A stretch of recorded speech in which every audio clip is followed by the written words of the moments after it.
upang bumuo ng pinakamalaking human star formation sa buong mundo. Target nilang maitala ito sa Guinness Book of World Records. Ang kakaibang bituin ng Lasal sa pagpapatrol ni Mark Logan. Come all sa Great Lasallian Festival. Nagsanib ang kulay berde at puti sa kakaibang display of brotherhood and unity. Ang pagbuo ng tinawag nilang Great Lasallian Human Star. I believe we have reached more than 10,000 people for this.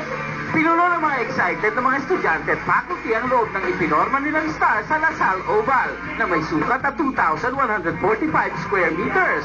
Ang diameter ng star ay may sukat na 71 meters. At nang makumpleto ang tao sa oval, eto na ang Human Star, Animo Lasal.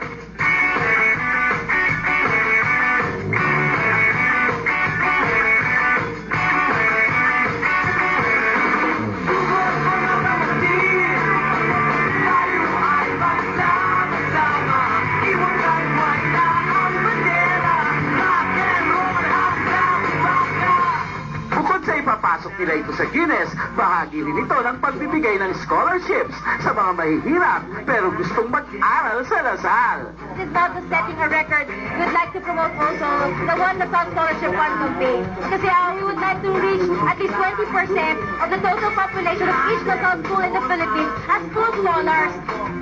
Nang simula na ang kalasan, hey, wala nang pasok! Ayun lang, kahit di daw ito may pasok sa Guinness, masaya na rin sila. Pwede rin kasi nila itong entry sa kategoryang Biggest Human Gathering na mga nakapayong.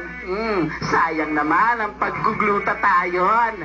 Sinatouch ako kanina, nag-form kayo ng Star Network kami. Correct! Mark Logan, Patrol ng Pilipino.